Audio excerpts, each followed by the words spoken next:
Olá, sabe aquelas lições que a vida ensina e que nenhum livro consegue explicar direito? Pois é, elas vêm com o tempo, com as experiências, com os tombos que a gente leva e, claro, com a força para se levantar de novo.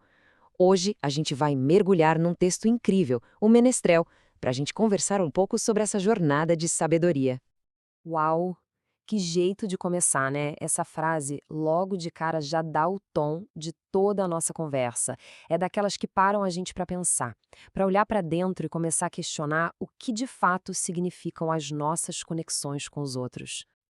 Então vamos lá, redefinindo relacionamentos, da idealização à realidade. Parece que o primeiro grande campo de provas da vida são os nossos relacionamentos, né? É bem ali que aquelas nossas ideias perfeitas de filme dão de cara com a realidade. E olha, muitas vezes o baque é forte. Força a gente a repensar tudo que achava que sabia sobre amor, sobre companhia. Olha que interessante essa comparação. De um lado, a ilusão, amor significa apoiar-se, companhia e segurança, beijos são contratos. Do outro, a realidade. Amar não é se apoiar, companhia nem sempre é segurança, presentes não são promessas. É bem isso, né? A gente tende a acreditar que o amor é um porto seguro, que ter alguém do lado é garantia de proteção. Mas aí a vida vem e ensina que amor de verdade não é dependência e que só estar junto não garante segurança nenhuma. É uma lição dura, mas, nossa, como é importante. Essa parte aqui, essa talvez seja uma das coisas mais difíceis de aceitar. A gente aprende que por mais que a gente se importe, algumas pessoas simplesmente não vão se importar de volta. É a aceitação de que o nosso sentimento, por mais forte que seja, não tem o poder de mudar ninguém. E esse é um passo gigante para ter mais autonomia emocional. É aquele momento em que se para de tentar controlar o que o outro sente e se começa a cuidar do que a gente sente. E aí vem outra lição importante. A gente aceita que, não importa o quão boa uma pessoa seja, ela vai nos magoar de vez em quando. E que é preciso perdoar. O texto lembra que ninguém é perfeito, né? Até as melhores pessoas erram. A força de um relacionamento não está em nunca se machucar, mas sim na capacidade de perdoar, de entender que o outro é humano, é falho e seguir em frente. E agora a gente tem uma virada na história. Construindo em terreno sólido, a virada para a autossuficiência. Depois de aprender tanto sobre os outros, o foco muda, o olhar se volta para dentro. É aqui que a busca por aprovação dos outros perde força e começa a construção de uma base interna, sabe? Uma força que vem de dentro. E essa citação é muito forte. E aprende a construir todas as suas estradas no hoje, porque o terreno do amanhã é incerto demais para os planos. Isso é um lembrete enorme sobre o perigo que é viver só no futuro. O único terreno firme que a gente tem para construir qualquer coisa é o presente, o hoje. O amanhã é só uma possibilidade, não é uma certeza. Construindo o agora é o único jeito de ter uma base sólida para o que vier pela frente. Isso aqui mostra de um jeito bem claro os pilares dessa autossuficiência. Primeiro, aceitar a responsabilidade por si. Ninguém mais vai fazer isso. Segundo, ou a gente controla os nossos atos ou eles acabam controlando a gente. Simples assim. E terceiro, entender que ser flexível não tem nada a ver com ser fraco. Pelo contrário, é sinal de inteligência, de adaptação à vida.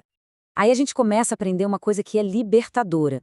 A gente aprende que não deve ficar se comparando com os outros. Sabe? Essa é uma armadilha muito comum. Medir o nosso valor usando a régua de outra pessoa. E o texto aponta justamente para isso, para o começo dessa libertação. O momento em que a gente percebe que essa comparação não leva a lugar nenhum, só destrói. Mas sim com o melhor que a gente pode ser. E aqui está o pulo do gato. A verdadeira competição é com a gente mesmo. O objetivo não é superar o fulano ou o ciclano, e sim alcançar a nossa melhor versão. Mudar essa chave na cabeça, olha, isso transforma tudo. É um sinal claríssimo de amadurecimento. E isso nos leva direto para a próxima parte, a graça da maturidade, adquirindo a sabedoria da experiência. Porque no fim das contas, a verdadeira maturidade não se mede em anos de vida, né? Tem muito mais a ver com a sabedoria que a gente consegue tirar de cada experiência que a vida joga no nosso colo. E essa definição de maturidade é simplesmente perfeita. Ela diz que maturidade tem mais a ver com os tipos de experiência que uma pessoa teve e o que ela aprendeu com elas do que com quantos aniversários já comemorou. Ou seja, ela separa completamente a maturidade da idade. Alguém pode ser super jovem e ter uma maturidade incrível, e outra pessoa pode ser mais velha e ainda ter atitudes infantis. O que conta mesmo é o que se aprendeu no caminho, não só o tempo que passou. Agora o texto toca num ponto super delicado da vida de qualquer um: a confiança. Pensa bem. Leva-se anos para construir confiança. É um processo lento, sabe? Que exige paciência, consistência.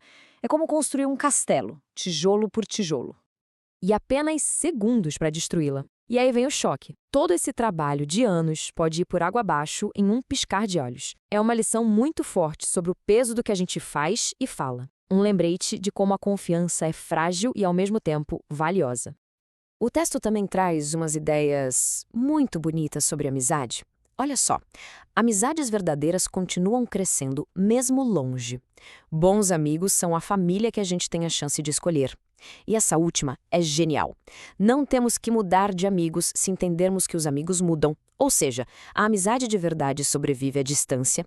Amigos são a nossa família do coração. E o mais importante, a gente não precisa descartar um amigo porque ele mudou. A gente precisa entender e aceitar que as pessoas evoluem. E essa aqui é uma das lições mais difíceis e profundas de toda a jornada. Aprende-se que nem sempre é suficiente ser perdoado por alguém. Algumas vezes, é preciso aprender a perdoar a si mesmo. Nossa, ser perdoado pelos outros já é um passo, mas conseguir a paz interior, se perdoar pelos próprios erros, isso é a base da maturidade emocional. É algo que realmente liberta. E agora a gente chega na metáfora principal do texto, aquela que amarra todas as lições que a gente viu até aqui. Plantando seu próprio jardim, o poder de criar seu próprio valor. É o grande resultado de toda essa caminhada de autoconhecimento. E a mensagem é essa. Portanto, plante seu jardim e decore sua alma, ao invés de esperar que alguém lhe traga flores. Ou seja, a felicidade, a beleza, o nosso valor, não são coisas que a gente deve ficar esperando que os outros nos deem. A verdadeira realização vem de dentro. É sobre a gente mesmo cultivar a nossa felicidade, cuidar da nossa alma. É se tornar a fonte da nossa própria alegria. O final do texto é uma grande afirmação de força. Depois de todas as quedas, de todas as lições difíceis, vem a descoberta de uma resiliência que a gente nem sabia que tinha. A gente aprende que realmente pode suportar. Que realmente é forte. E não é só aguentar o tranco, não. É ser forte de verdade. Não uma força bruta, mas aquela força que nasce da sabedoria, da autoconfiança, que foi moldada por tudo que se viveu. E que se tem valor diante da vida. E essa é a grande recompensa. O reconhecimento do nosso próprio valor. Um valor que não depende do que os outros pensam. Um valor que é nosso e que ninguém pode tirar. É uma afirmação da nossa importância no mundo. E a gente termina com essa pergunta, que fica no ar para todo mundo pensar. Depois de toda essa reflexão, o que está sendo plantado nesse jardim? Quais sementes de autoconfiança, de perdão, de amor próprio estão sendo cultivadas na própria vida agora? Fica aí uma ótima reflexão para a gente levar.